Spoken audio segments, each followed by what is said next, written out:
right, ladies and gentlemen, boys and girls, welcome back. It is just harmless, me, Dave, the real music observer, doing what I do, which is to observe real music in real time for real people just like you right there, just like me. Okay, so here's the deal with Styx, right? Tommy Shaw and Dennis DeYoung, they keep going back and forth. Dennis DeYoung did a nice little Facebook post about his version of James Young, who's currently in his band now, JY. Apparently the dude has to go off and has a medical issue and will be back and will be better than ever. He praised his bandmate as being a real team player, saying that he'd love to work with a bunch more just like him. All right. Setting the stage for what James Young has said recently, which is that Dennis DeYoung and Mr. Roboto really alienated all of the male fans from Styx. They were gone. They're out of here. Okay, done. Now, think of this, okay? Now, you had Babe show up in, what, 1979? Late 79, early 80? It was all over the radio. I remember that song. You couldn't avoid it.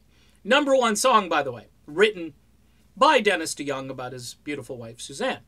Now, but the band didn't like Babe at all, according to the VH1 doc. Nope, just didn't want it. We had never done anything like Babe before, said Tommy Shaw, who had been in the band, what, 3 years at that point, 4 years? No, you're right, Tommy, but you hadn't been with the band forever, so you never know. Dennis might have proposed a Babe-type song before you got there. There was Lady, which the first couple of minutes of Lady are pretty much similar to what Babe ended up being throughout the whole song. Lady, of course, kicks in overdrive, but is still kind of like a pop power ballad with some progressive tendencies, whereas Babe is just a beautiful soft rock song which topped the charts back in the day when you could top the charts with a song like Babe. Now, did that not alienate all the guys at that point? Well, no, because the guys came back for Paradise Theater.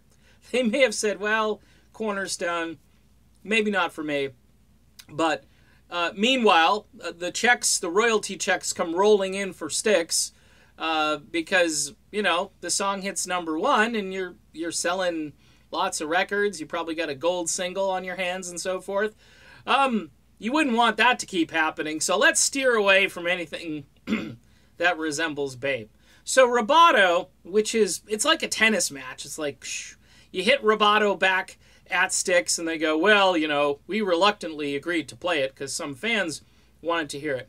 Think of this. Robots are bad, but outer space is good. You got the mission. Did these guys ever watch Lost in Space? Because there was a robot, and it had to do with space.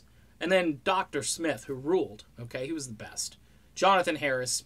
I think I already talked about this, but in any event, I'm wondering, how many ways can these guys throw Dennis DeYoung under the bus and have the bus kind of go over Dennis DeYoung, and Dennis just, I'm fine, because he is.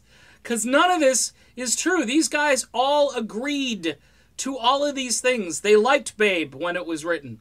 They agreed that they needed another cool concept album, and Dennis was trying to predict the future, and not that he didn't just nail it with Mr. Roboto. And now he nailed it so much, and it's such a cultural phenom that the band Styx, according to their, vendors around the stadium, have been forced into playing it because the fans told the t-shirt folks, hey, you guys got to play Roboto.